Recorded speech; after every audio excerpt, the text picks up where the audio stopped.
Bom, irmãos, agora é minha vez aqui, né? Paz do Senhor a todos. Na verdade, é uma honra muito grande para mim, tá? Estar aqui com vocês. Quero primeiro pedir perdão, porque eu não estou usando a camiseta. Eu ganhei a camiseta, mas eu queria vestir essa roupa. Essa roupa veio de Bangladesh para mim. Eu não podia deixar de usá-la. E a gente está aqui representando o trabalho de missões da nossa igreja. Tem justamente 17 anos, está fazendo esse mês, no dia 26 desse mês, está fazendo 17 anos que eu fui enviada por essa igreja para trabalhar na Ásia. Morei 4 anos em Filipinas, como serva do Senhor, financiada integralmente por essa igreja. E tenho o privilégio, para a honra e glória do nome de Jesus, em dizer que eu fui a primeira missionária financiada integralmente por essa igreja, a sair daqui de Goiânia e ir lá para o outro lado do mundo, e morar lá 15 anos, tudo organizado por essa igreja. E pastor Jabes foi um dos pastores que na época ajudou muito o pastor Joel. Pastor Joel, pastor Jabes e alguns irmãos, é que na verdade fazia as despesas da gente lá em Filipinas pela missão Kairos. Então, nós estamos aqui hoje, me pediram para mim falar com vocês sobre missões. E eu acredito que vocês, informação, como é que é a questão de missões, a gente tem hora que ouve tanto sobre isso, mas eu tenho fé que hoje Deus vai nos dar uma palavra que tem a ver com a realidade nossa. E com aquilo que realmente eu vivi nesses 15 anos que eu morei fora do país. Tem 2 anos que eu cheguei ao Brasil. Hoje eu trabalho aqui na igreja, um dos consultórios da igreja. Antes de sair do Brasil, eu tive o privilégio de ir para a faculdade. Tenho uma formação na área de psicologia, sou psicoterapeuta clínica. E estou com quase 3.000 atendimentos nesses 2 anos que eu cheguei aqui no consultório dessa igreja. Fui convidada atualmente para trabalhar na prefeitura, trabalho com inclusão de crianças, para prevenção de delinquência do nosso município, todos os dias à tarde. E de manhã, eu estou aqui na igreja, ou no consultório que uma amiga minha me permitiu atender com ela. Irmãos, mas esse mês que vem, mês de novembro, faz 37 anos que eu fui batizada nessa igreja, naquele tanque pequenininho que tinha aqui, quando a igreja tinha só 400 membros.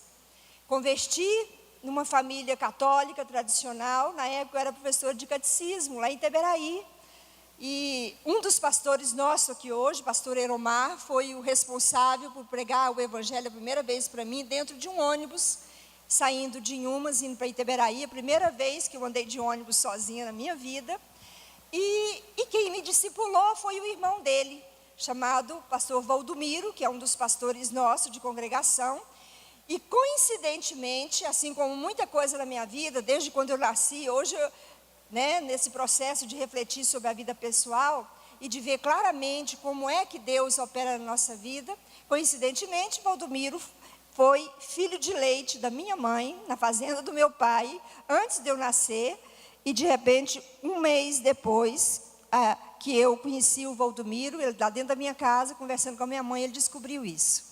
Então eu fui discipulada, 1 ano, uma pessoa cuidou de mim na fé, me ensinando a ler a Bíblia, me ensinando a orar, ensinar a ler Bíblia todo dia. E esse é um hábito que eu tenho 37 anos, graças a Deus. Mas vamos ler a palavra do Senhor?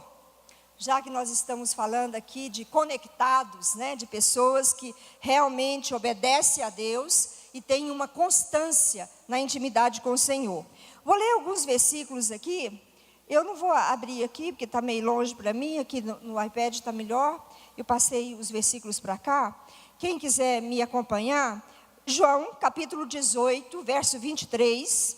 Depois eu vou ler 2 Coríntios 1, 18.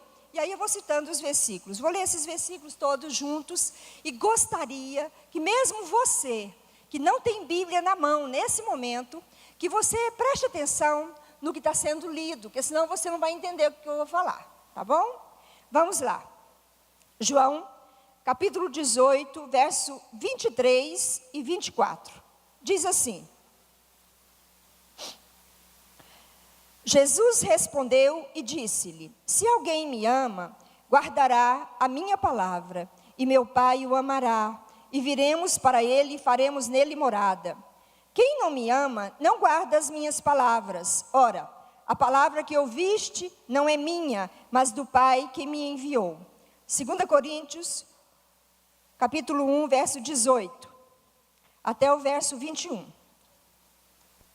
2 Coríntios, capítulo 1, 18 a 21. Diz assim: antes, como Deus é fiel, a nossa palavra para convosco não foi sim e não. Porque o Filho de Deus, Jesus Cristo, que entre vós foi pregado por nós, isto é, por mim, Silvano e Timóteo, não foi sim e não, mas nele houve sim. Porque todas quantas promessas há de Deus são nele sim, e por ele o amém, para a glória de Deus por nós. Verso 21. Mas o que nos confirma convosco em Cristo e o que nos ungiu é Deus, o qual também nos selou e deu o penhor do Espírito em nossos corações. Atos capítulo 1, verso 8, que se for falar de missões não ler esse versículo, alguma coisa está errada, né? Vamos lá. Atos capítulo 1, verso 8. Mas recebereis a virtude do Espírito Santo que há de vir sobre vós, e ser-me-eis testemunhas, tanto em Jerusalém, como em toda a Judeia e Samaria, e até aos confins da terra. Mateus 28, 18 a 20. Diz assim, Mateus 28, 18 a 20. E chegando-se Jesus, falou-lhes dizendo: é-me dado todo o poder no céu e na terra. Portanto, ide, fazei discípulos de todas as nações, batizando-os em nome do Pai, do Filho e do Espírito Santo, ensinando-os a guardar todas as coisas que eu vos tenho mandado. E eis que eu estou convosco todos os dias, até a consumação do século. Nesse momento, logo depois, Jesus foi assunto aos céus, né? O último versículo que eu vou ler agora, nesse momento, é 1 Coríntios, capítulo 9, verso 26. Pois é, assim corro, não como a coisas incertas, assim combato, não como batendo no ar, antes subjugo o meu corpo e o conduzo à servidão, para que, pregando aos outros, eu mesma não seja de alguma maneira, não venha de alguma maneira a ser reprovada. Aí é reprovado, né, que está no versículo. Mas, irmãos, Deus existem alguns segredos muito pessoais com relação ao trabalho de missões.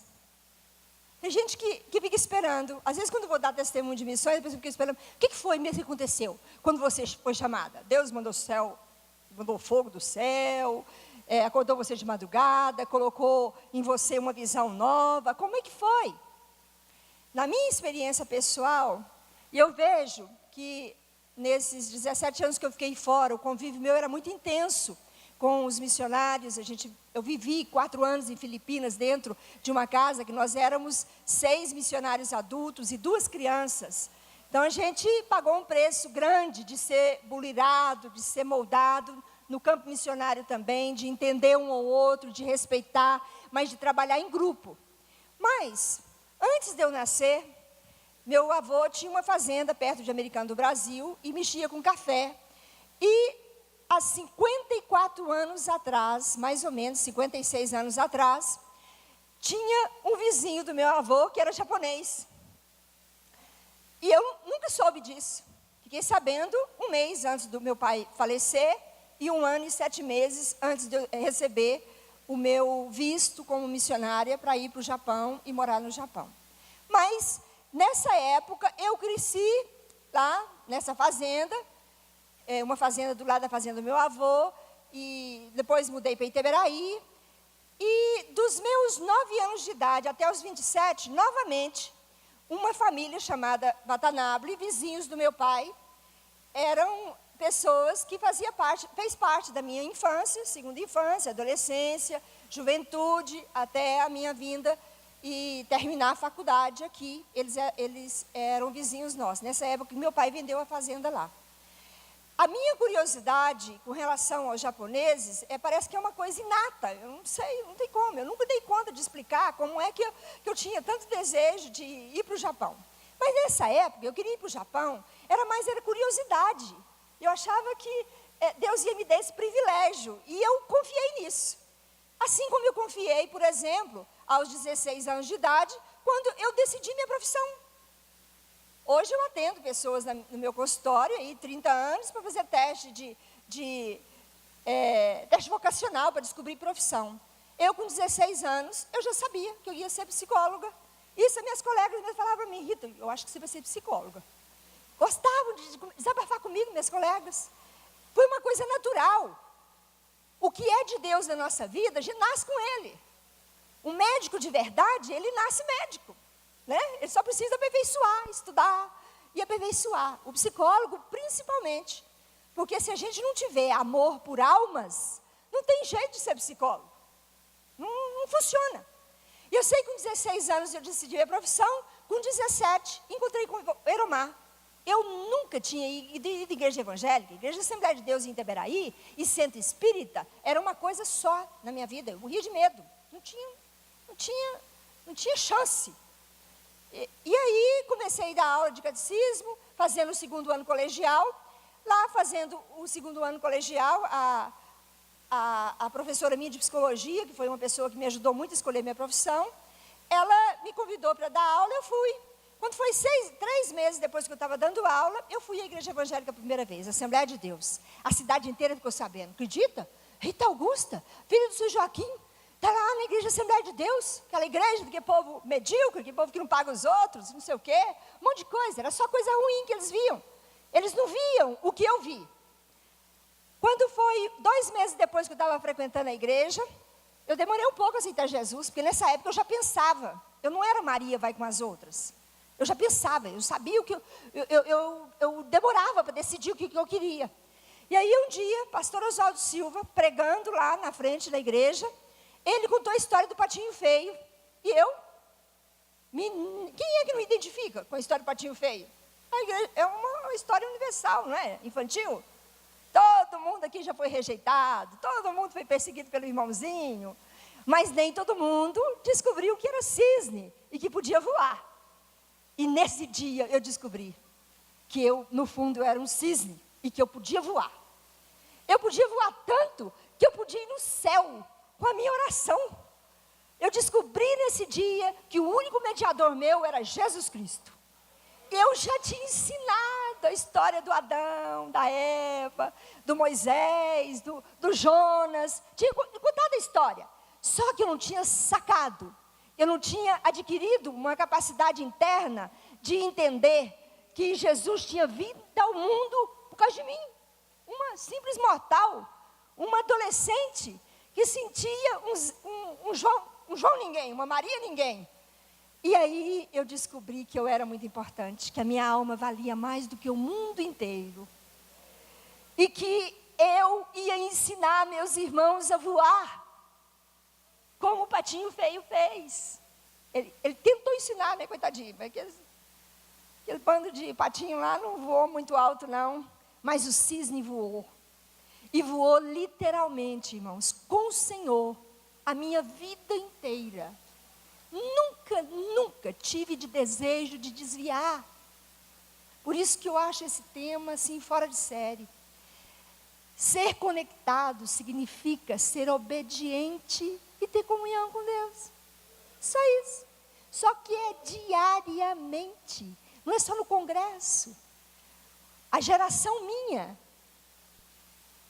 ficou para trás, irmãos. São poucos. dos jovens dessa igreja, quando eu tinha meus 22 anos de idade, que hoje são obreiros do Senhor, como a gente é. Mas tem uns que já são líderes de igreja, grande parte. Um dia eu fiz a conta com uma amiga minha, 19 dos jovens dessa igreja, hoje são divorciados e estão distantes. Foi tudo de Deus, né? Pastor Jabes aqui. Eu sou de uma família que meus pais, minha mãe quando morreu, eram casados, já tinha muitos anos de casado, que sempre honrou o casamento, honrou Deus, mesmo meus pais, antes de aceitar Jesus, porque todos eles aceitaram Jesus, meus irmãos que partiram para a eternidade aceitaram Jesus, e agora eu no Japão, uma parte da minha família aceitou Jesus, pessoas que eram cavalo de centro espírita, mais de 10 anos a gente orando, aceitaram Jesus. Então, quando a gente tem essa ideia real, no dia a dia, na prática, é dia a dia, não é uma vez por semana, como está na moda, fazer uma campanha e aí você é abençoado. Campanha ajuda muito, muito mesmo. Se bem que eu nunca fiz isso na minha vida. Mas ajuda, funciona para quem acredita, para quem... E a igreja dá respaldo para isso, e eu acho que para os meus pacientes tem funcionado muito. Mas na minha vida pessoal não funciona. Não tem essa de ficar uma semana orando por causa disso, por causa daquilo.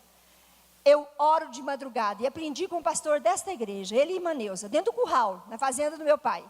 Eles me ensinaram a orar de madrugada, com 17 aninhos, imagina hoje, uma moça com 17 anos, acordar de madrugada todo dia e orar.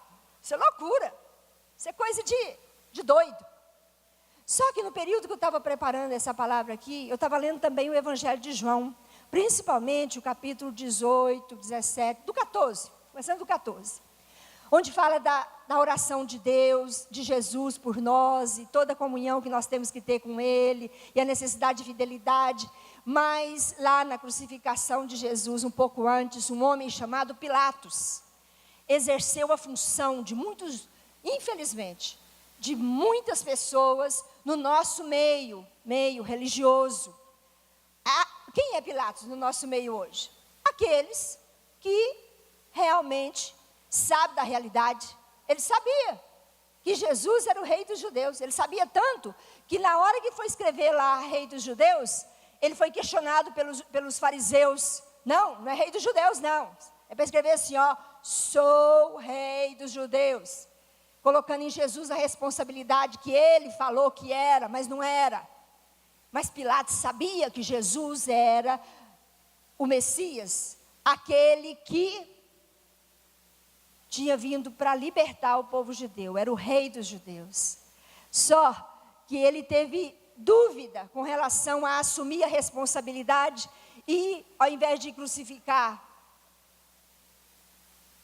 o Barrabás, ele entregou nas mãos do povo religioso, do povo que não é conectado, porque eu acredito que essa palavra conectado é a Deus, não é na igreja sua. Quantas das vezes que eu morava aqui pertinho da igreja, eu deixava de vir para a igreja porque eu tinha que estudar para o vestibular. E Deus não me castigou por isso, não. Pelo contrário, me honrou. O dia que eu prestei vestibular para o curso que eu queria, eu passei. Mas fiquei um ano vindo à igreja só na escola dominical. Mas eu escolhi o culto de terça-feira e a escola dominical. Porque eu queria fazer um curso que ia lidar muito com a minha capacidade de pensar e ampliar a minha capacidade de pensar, muita filosofia, muito humanismo. Eu sabia disso, que eu precisava da palavra de Deus, que eu precisava de uma peneira interna para me ajudar a coar todo esse conhecimento que eu ia adquirir e continuar com o Senhor, conectada numa comunhão inseparável, que nada nesse mundo até hoje. Eu não estou isenta de cair da fé, irmãos, mas até hoje o Senhor tem me dado graça, no meio de tanta coisa que eu estudei, tanta heresia, e principalmente, para completar a história, dentro da faculdade, eu me identifiquei com a teoria freudiana. Imagina, um homem que falou que quem criou Deus fomos nós, e eu ficava vendo aquilo, eu não acreditava, até hoje eu não acredito, que Freud morreu sem Deus. Sabe por quê? Porque ele morreu usando morfina na boca. Tinha câncer na boca, de tanto falar heresia. E eu acredito que, nesse período da morfina, ele deve ter pensado alguma coisa, ele era judeu. Não existe nada publicado no final da vida dele. O que eu sei, irmãos, é que a minha comunhão com o Senhor norteou a minha vida.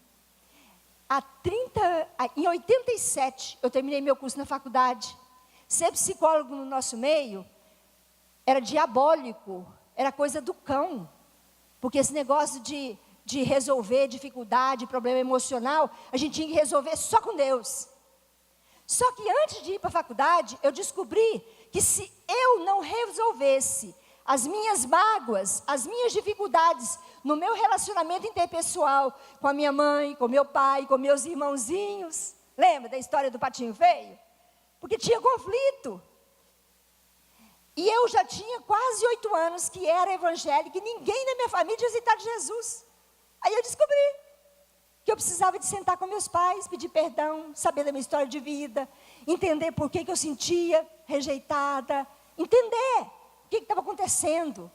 E nessa época, Deus usou um médico, que hoje o nome dele é o nome do HGG, Dr. Alberto Rassi.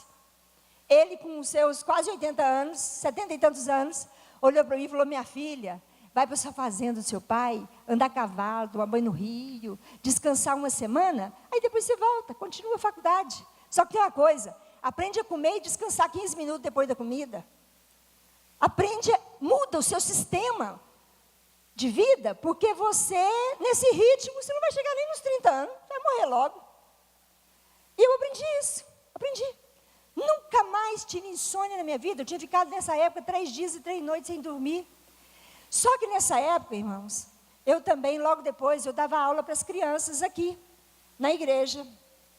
E nós tínhamos algumas crianças que não entravam, eram as crianças de 6 a 8 anos. As crianças não entravam para a sala de aula. Inclusive, uma dessas crianças, para a tristeza de todos nós, membros dessa igreja aqui, se tornou um delinquente que deu muito problema para a nossa igreja. Muito problema. Os pais dele sofreram muito. Era um rapaz adotado. E eu falo isso porque eu sei o quanto nós sofremos, o quanto a diretoria sofreu, o quanto o próprio pastor Albino sofreu. E agora, para a tristeza nossa, assim que eu cheguei, no ano passado, nós ficamos sabendo que esse rapaz tinha morrido de overdose. E eu falei: Senhor, como?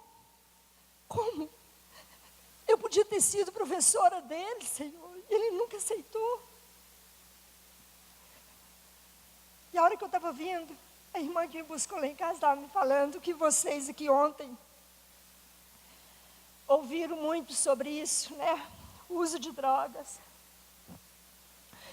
Irmãos, há 2 anos atrás, quando eu cheguei, 4 meses da minha vida, eu ajudei um grupo dessa igreja aqui, dentro do centro de detenção de menores. Aquele ali que fica no Terminal Bandeiras. Não dei conta de continuar, irmãos. Sabe por quê? Porque eu não conformo. O meu papel não é só orar. Não é de fazer o que Pilatos fez. Orar e cruzar os braços. Nunca dei conta disso. Foi 2 meses depois que eu decidi parar de ajudar os irmãos. Eu fui convidada para trabalhar dentro da prefeitura, para trabalhar com prevenção de delinquência. Hoje eu atendo 25 crianças por semana. Nós somos 7 profissionais da psicologia só, dentro desse centro de atendimento que a prefeitura tem, chamado SEMAI, ali na Nova Suíça. Eu sei, irmãos, que é muito triste ver uma geração que se diz que foi criado na igreja, e que a mãe até cantou corinhos em casa, fez culto doméstico, mas as moças e os rapazes, as adolescentes e os adolescentes, não têm uma convicção pessoal. A vida é muito pessoal. Um dia eu estava saindo aqui do cursinho de preparatório para o vestibular, do Objetivo. Atravessando a 210, o Senhor falou comigo: minha filha, fica tão triste assim não. Você vai passar no vestibular agora. A vida é isso aí. É você e eu. Irmão, eu tinha minha família. Eu sempre tive o privilégio de ter mãe de verdade. Eu nunca na minha vida precisei de pastor me ensinar a vestir roupa. Nunca. Eu já sabia. Eu sabia que roupa era para cobrir o meu corpo, para proteger aquilo que era meu, que eu podia dar para alguém, mas na hora que eu quisesse, e que eu tivesse consciência plena, que eu podia entregar para um homem, ou poder ensinar isso também com autoridade para os jovens. E aí Deus falou comigo, é você e eu, minha filha. Foi 6 meses depois, eu passei no vestibular, entrei na faculdade. E a faculdade, irmãos, como vocês que são universitários, quantos universitários tem aqui? Está vendo? Vocês sabem disso. Todo mundo no básico estuda um pouquinho de filosofia. Imagina estudar aquele tanto de heresia, quase 6 anos da sua vida. Na verdade, 7 anos. Mas, interessante, cada coisa que eu estudava, parece que automaticamente, eu já fazia uma seleção. Opa, isso aqui é de Deus. Como, por exemplo, ajudar as pessoas a nascer de novo. Eu aprendi com Freud, muito. Ajudar as pessoas a nascer de novo de verdade. Da água e do Espírito. Se vocês não tiverem isso, vocês nunca vão ser chamados para um trabalho missionário e muito menos transcultural. Porque um trabalho transcultural, além de exigir você ter segurança de você com você mesmo, com a sua igreja, com a sua família, você ter uma raiz dessa árvore que é você bem fundamentada na estrutura que é o próprio Deus, o amor de Deus na sua vida, a gente não tem vitória. Aqui no cotidiano, no evangelismo e em missões culturais, não tem sucesso. Imagina sair do país. Irmãos, eu fui criada na fazenda, uma menina que veio para Goiânia, e eu cheguei aqui, geralmente os jovens, na época, não gostavam muito de fazer faculdade. Primeiro porque não era muito incentivado mesmo, e era perigoso mesmo.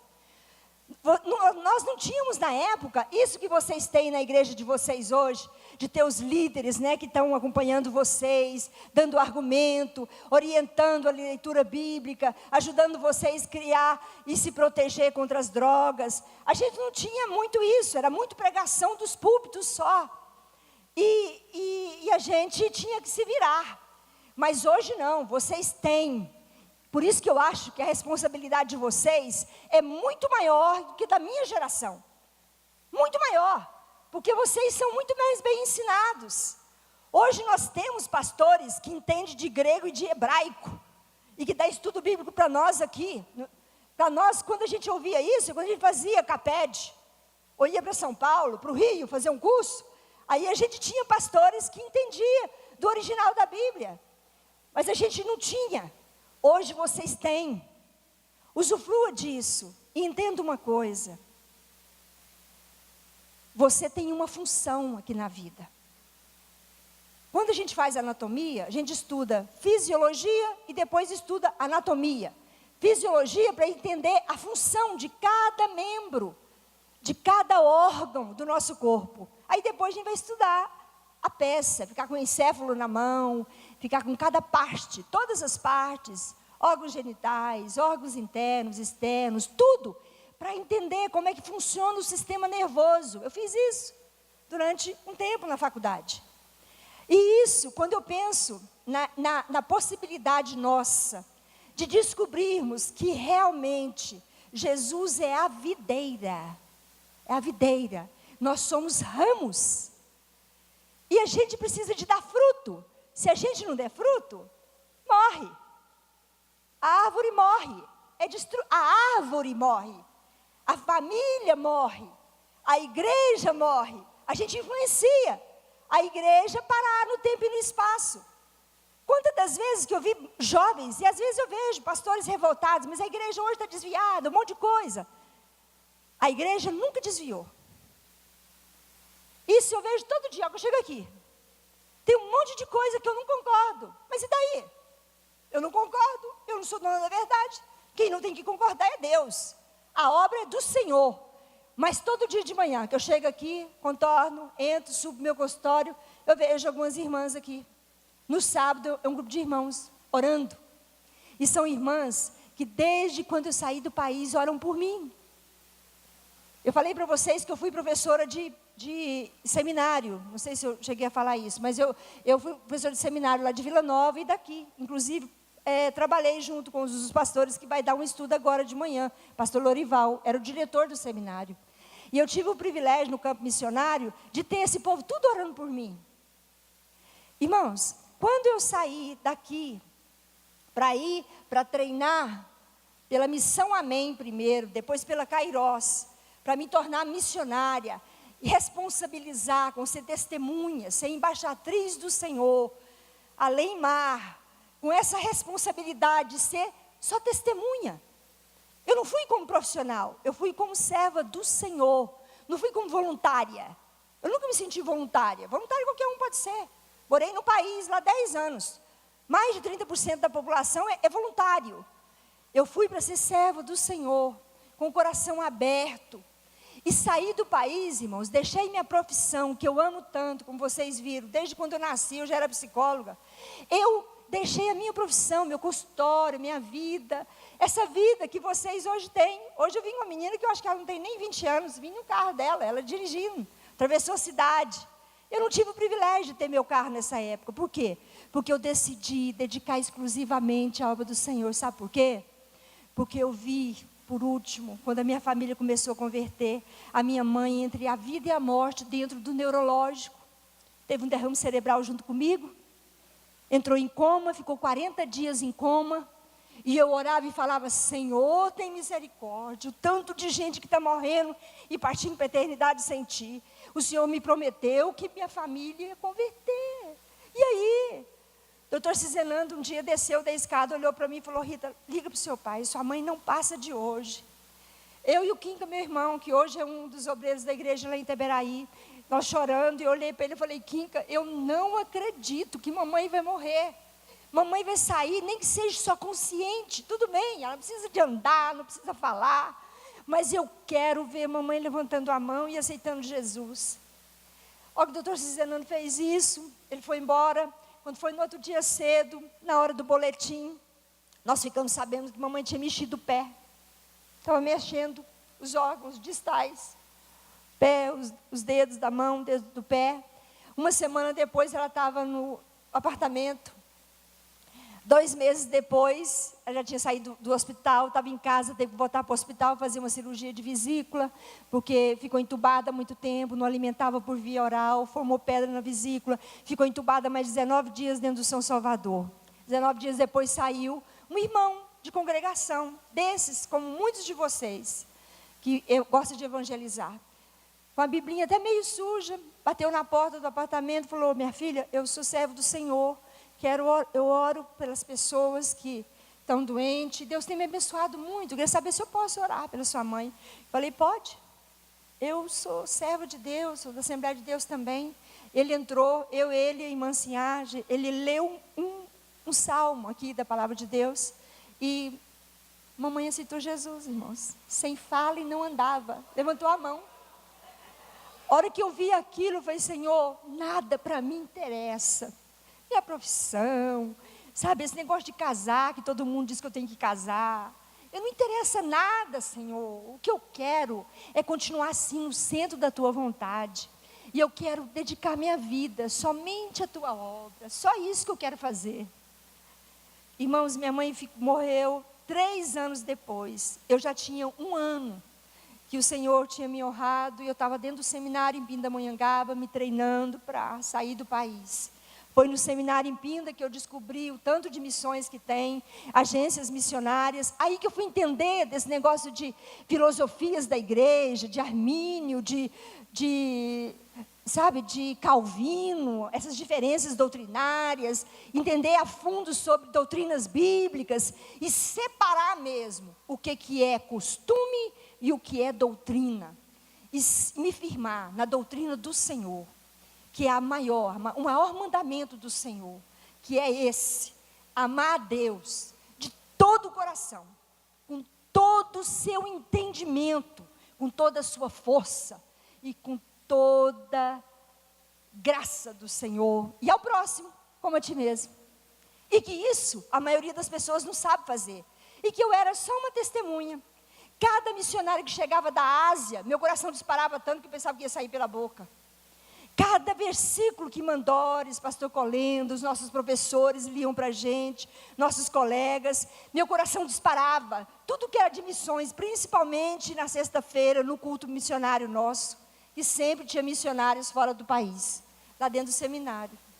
Dentro do seminário, o Senhor me mostrou que eu precisava ainda me preparar, se eu quisesse mesmo sair do país. Irmãos, naquela época eu tinha certeza que eu ia para o Japão. Certeza que eu ia trabalhar na Ásia. Certeza que eu ia para dentro de uma tribo, de uma comunidade primitiva, para aprofundar o que eu sabia sobre a adolescência. Porque, irmãos, eu não tive crise de adolescência, de querer sair de casa, de abandonar meus pais, eu não tive isso. Foi tudo natural na minha vida, porque foi na época que eu aceitei Jesus, que eu descobri que eu tinha que ser um pouco mais daquilo que meus pais me ensinavam. Porque santificação não é só cuidar do próprio corpo e de saber vestir roupa, não. É muito além. Viver acima dos próprios problemas é muito além. É muito além do que nós aprendemos com os pais. Porque Deus, Ele tem um propósito sempre na vida de cada um. Eu estava falando sobre função e quero terminar falando isso. A nossa função, a sua função, aquilo que Deus tem para você. Na época eu saí para o campo missionário, você acha que a igreja tinha visão de reino mesmo, e de enviar uma missionária para trabalhar lá para a obra de Deus, só para o reino de Deus? Não tinha. Deus foi convencendo devagar, cada pastor, o nosso ministério, o apoio meu, o negócio foi tão sério, que quando eu saí lá em Filipinas, eu fui ao Japão 3 meses, com dinheiro que eu ajuntei. Os meus colegas lá do campo missionário compravam carro, e eu ajuntei meu dinheiro para pagar minha passagem de Filipinas para o Japão, para fazer a minha pesquisa de campo. Porque na hora que eu terminasse os 4 anos meus de contrato com a missão Kairos, eu queria vir para o Brasil e trazer uma pesquisa de campo para os meus pastores, mostrar para eles o que eu tinha feito e se era realmente de Deus. Quando eu cheguei aqui, entreguei essa pesquisa de campo para o pastor Oídes, ele falou, Marita, mas o líder nosso lá do Rio disse que vai enviar a gente, agora é só para a Rússia. Eu acho que esse negócio de ir para o Japão, é impossível, minha filha. $1.500 para você só no Japão? É impossível. Isso dava para pagar 3 famílias para trabalhar no Peru. Mas tem uma coisa, vamos orar. E aí eu fiquei. Eu fiquei quase 1 ano. E foi o período que meu pai faleceu. Foi quando ele falou para mim. E realmente, meu pai me liberou para ir para o Japão. Papai falou para mim, minha filha, 1 mês antes de morrer, o seu avô tinha um amigo japonês. Todo dia à tarde ia lá na casa dele. E ele olhou para o Japa uma vez e perguntou para ele, disse que Japa não gosta de Deus, não tem Deus? Ele falou assim, não tem mesmo não. Porque Deus não me ajuda com o meu alface, com o que eu faço. E aí ele olhou para mim e falou assim, minha filha, eles não têm Deus de verdade. Dizem que eles adoram o defunto. Diz que no mês de agosto eles adoram o mês inteiro. Meu pai, há mais de 12 anos atrás, falou isso para mim. Eu chego no Japão, é isso mesmo. O pior mês nosso no Japão era o mês de agosto. Por quê? É o mês inteiro, eles vão para o cemitério, levam comida. Só que eles fazem isso todo dia. Dá comida para defunto, para os ancestrais. Tem o altar dos ancestrais, né, dentro de casa. Tem o altar do shintoísmo no fundo do quintal. A comida melhor do dia eles dão. Então, aquela pressão, aquela situação de Filipinas com bombas e a gente não morrer, e eu tive dengue hemorrágica, não morri, e aí eu fiz a pesquisa e trouxe. De repente, a igreja fala que não tem chamado, não vai trabalhar com o Japão. Só que meu pai faleceu, 8 meses depois, Deus mudou tudo. Quando foi no mês de novembro, como eu falei para vocês, mês de setembro, mês de novembro, que para o Japão eu fui no mês de novembro, dia 26 eu cheguei no Japão. Deus trouxe o nosso pastor do Rio de Janeiro para ser um dos preleitores da conferência missionária, ele e a esposa dele. E foi ele que, olhando para mim, sentada aqui, eu estava também com uma roupa de muçulmana, ele olhou para mim e falou assim, tem muito tempo que a gente tem pensado que a gente vai enviar missionários só para a Rússia, mas Deus está abrindo meu coração. Nós temos aqui uma missionária que já preparou, já tem muitos anos, para ir para o Japão. E hoje nós vamos chamar ela para ser consagrada, e nós vamos enviar ela. Irmãos, a gente vê muito nos livros, né? Você tem que ter a sua chamada, tem que ter o seu preparo, tem que ter a aprovação da igreja. E às vezes isso parece que não é sério. Mas tudo isso que foi feito. E eu fui para o Japão, trabalhei lá 10 anos. O que eu faço aqui no Brasil hoje, de ajudar, principalmente prevenção de suicídio. Eu fui convidada pela equipe que trabalha com voluntariado no Japão para ser treinadora dos brasileiros, que atendia pelo telefone para prevenir suicídio. Fiquei 3 anos. Esses 3 anos da minha vida no Japão, a igreja não precisou de me enviar um centavo, irmãos. O governo japonês me financiou para fazer isso. Só que no último ano eu descobri que eu estava ensinando só humanismo. Acredito que eu nunca tinha estudado sobre Carl Rogers. E lá no Japão eu estava na aula só sobre Carl Rogers. A igreja de Toyohashi, no sul do Japão, já tinha me convidado para trabalhar lá com eles. E aí o que eu fiz? Pedi demissão. Falei, olha, desculpa, eu não vim para o Japão para ensinar Carl Rogers. Eu vim para o Japão para ensinar a palavra de Deus. Pedi demissão. E fiquei sendo mantida pela igreja de Toyohashi. Uma vez por mês que eu ia para lá, 4 dias que eu trabalhava, era em torno, irmãos, de 30, 40 pessoas, 40 horários que eu atendia nesse final de semana, uma vez por mês que eu ia para lá. Deus me financiou o resto do período que eu fiquei lá em Tóquio, e uma parte que eu estava lá em Ota. Os 2 últimos anos, a igreja voltou a pagar para mim o meu aluguel. E Deus levantava as pessoas para eu ser voluntária, e Deus me custeou a despesa. A minha despesa diária, mensal no Japão, era esse valor que eu falei para vocês anteriormente. E Deus nunca me deixou faltar nada. A não ser desejo de comer manga de vez em quando, não ter dinheiro, chupar uma laranja, comer uma laranja em 3 dias, cortando os pedacinhos. Mas não tem importância, eu aprendi a comer. Hoje eu não dou conta de comer uma laranja grande inteira. Eu tenho que guardar, não dou conta, aprendi. Isso não me atrapalhou.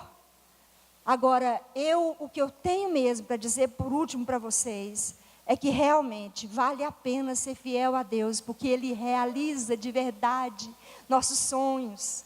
Ontem mesmo eu estava fazendo uma conferência para mulheres, eu estava lendo para elas um versículo lá em João, que coloca no momento em que Jesus deixa claro que o prazer é dele, é honra para Ele nos abençoar e o nome dele ser engrandecido.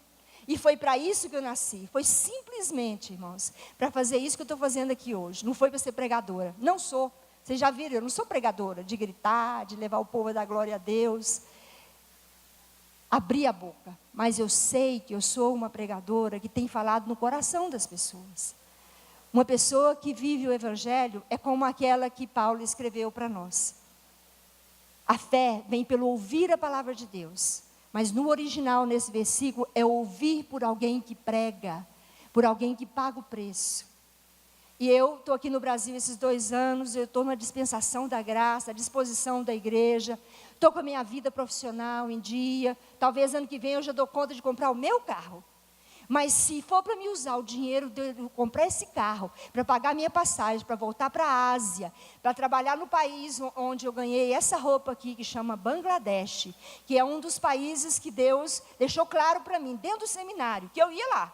Não sei como, não sei quando, não sei com o que vai acontecer, mas eu só sei, irmãos, que o meu trabalho na Ásia ainda não acabou. Não acabou. Nepal, Bangladesh, Laos, Indonésia, Índia, em todos esses lugares. Eu tenho amigos pessoais que trabalhou comigo em Filipinas, que trabalham lá, e a gente tem relacionamento. Na hora certa, quando a igreja quiser, eu estou à disposição. E que Deus continue nos abençoando e falando conosco. Quero ouvir agora o pastor Lorival, o meu ex-pastor. Que ele seja grandemente abençoado também nesta manhã, como eu fui. Deus abençoe vocês. Vamos ficar de pé, fazer uma oração. Fazer uma oração de entrega. Eu sei que trabalho missionário não é para uma igreja toda. Talvez aqui vai ter 1 ou 2. No máximo, talvez 2. Mas que isso seja tudo orientado pelo Senhor, né? Que Deus possa continuar levantando vocês, como estão fazendo, né? Esse evangelismo de casa em casa, dentro dos ônibus, nas praças. é disso que Deus quer. Na hora certa, de acordo com o seu dom pessoal, Deus vai completar essa obra que Ele está querendo fazer na vida de vocês. Vamos orar. Senhor, nós estamos aqui, Senhor Deus, porque te amamos.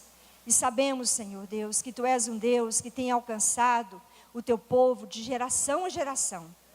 Nós queremos continuar crescendo, Senhor, em graça, poder, sabedoria, diante de Ti e dos homens. Nos dê maturidade, Senhor, nos dê força, nos dê sabedoria, Senhor Deus, para honrar o Teu nome. Senhor, todo desequilíbrio e todo equilíbrio nosso, que tudo, Senhor Deus, seja controlado por Ti.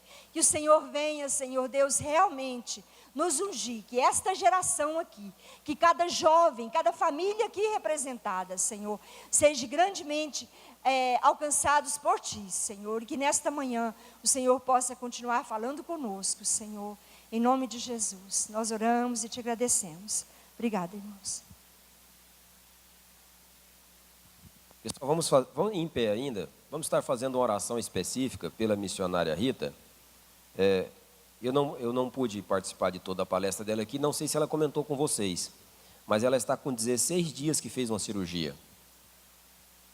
Ela está com 16 dias que fez uma cirurgia, inclusive com recomendação médica para evitar compromissos e tal, mas mesmo assim, ela não cancelou o compromisso conosco de estarmos aqui nesta manhã para falar com o tema que já estava escolhido, que é Conectados na Visão Missionária. Foi o tema que ela abordou aqui. Então, eu quero pedir você, estenda a sua mão direita para cá. Quero convidar a missionária Isa para fazer essa oração. E vamos estar orando por ela, para que Deus possa estar restabelecendo a sua saúde integralmente, né? Uma pessoa que precisa aí da sua saúde para estar fazendo a obra de Deus. Paz do Senhor, oremos então. Senhor, nosso Deus, nosso Pai, queremos Te louvar, Senhor, pela vida da Tua serva, Irmã Rita Augusta, a qual tem sido um instrumento que o Senhor tem escolhido, Pai, para fazer missões. Obrigado pela vida da Tua serva, pelo seu tempo, Pai, integral, que ela tem, Senhor, doado ao Senhor. Pai, só a eternidade, meu Deus, irá, Senhor, revelar, meu Deus, o que a Tua filha, Senhor, tem alcançado, tem conquistado as almas para o Teu reino. Pai, queremos Te louvar, Senhor, pela disponibilidade que a Tua filha, mesmo, Senhor, ela tem feito essa cirurgia, mas ela não tem, Senhor, colocado obstáculo, mas está aqui, Senhor, na Tua casa, para servir o Teu reino. Agora pedimos a Ti, Deus, que o Senhor possa restabelecer por completo a Tua filha, renovando as suas forças, dando ela graça, renovando a sua fé, a sua visão, a sua esperança e suprindo todas as suas necessidades, no precioso nome de Jesus. Amém.